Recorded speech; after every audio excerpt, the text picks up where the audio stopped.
د مرکزي پښتو ادبي جرګې په پلیټفارم باندې یو شو او دا مرکزي پښتو ادبي جرګه چې ده نو دې سره 27 جرګې دي 1933 کې په اپریل کې دا قایمه شوې وه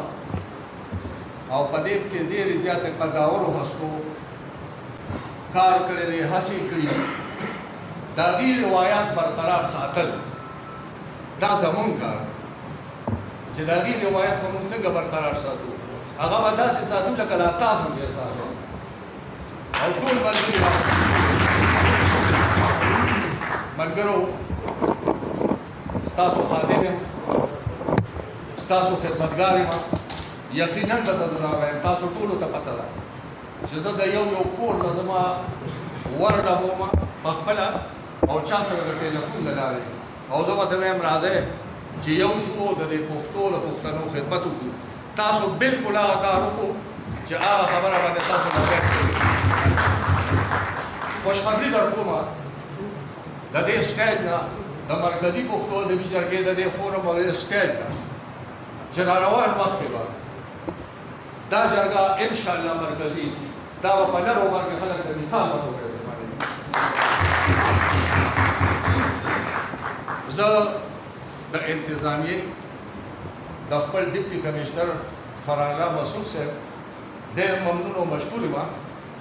چې هغه زموږ په سر باندې د شفقت لاسونه ایښي دي او د اخره پورې انشاءالله موږ چې د اکبر بابا په مزار بل یو پروګرام کوو نو انشاءالله هغې به په هغې کې زبردسته مرسته موږ سره به کوي انشاءالله انتظامیه ملګرو نه مو هغه الفاظ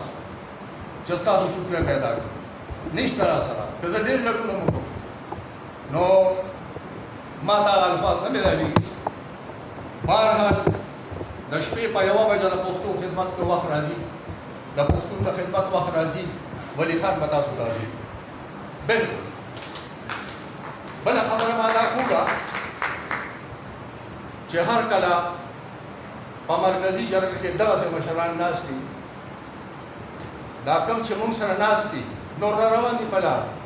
نسیم مندوخیل صاحب هم انشاءالله لږ وخت کې را رسېدو والا دی نو دا مشران چې موږ سره ناست دي فرهاد غالب ترین صاحب ډاکټر فقیر محمد صاحب سید الامین صاحب ډاکټر وصال صاحب زبیر اسرت صاحب د ډېرو نومونه به رانه هېرېږي نو دا ده چې خفه نه شي او بیا چې موږ سره دغسې د اخلاص ملګري دا ادبي کاروان ده چې هغه پلار هم نشي ودرولی دا ادبي کاروان به موږ په شریکه مخې ته بوځو او په څه کې به یې بوځو ستاسو په مرسته به یې بوځو 80% پښتانه دي او پښتو ویونکي دي زما مشران ناست دي دا خبره ماله نه ده پکار چې کوم پاتې شل شو هغه شل کسان په نورو ژبو باندې تقسیم دي مسلمانانو موږ خو زنده‌باد او مرده‌باد وخوړو موږ تقسیم یو راځئ چې په دې فورم دا وعده وکړو چې موږ به د ژبې د پښتو لپاره کار کوو بس نور هېڅ نه ورونو ډېر ممنون یم ستاسو ډېر مشکور یم قسم دی چې تاسو ته ګورم سترګو کې مې اوښکې راځي خوشحاله یم درته ډېر زیات یو ملګری چې راځی 2 نور خبره وی 2 ملګري چې راځی 5 نور خبره وی آباد دی مرکزي پښتو ادبي جرګې سره چې څومره ټولنې دي تنظیمونه دي او جرګې دي دا ټول زما د سرونه دي زه د ټولو سره ټلیفون په لار باندې خبرې کوم زه په بله نه پرېږدم په دې کې 15 جرګې دي او په دې کې ډېر قابل ترین خلک دي وصال خلیل صاحب چې موږ سره دلته ناست هم دی زمونږ قابل احترام دی دا هم ملګري او دا ده چې زه ډېر مشکور او ممنون یم بلې خبرې راټولوم په تاسو ټولو ناست وو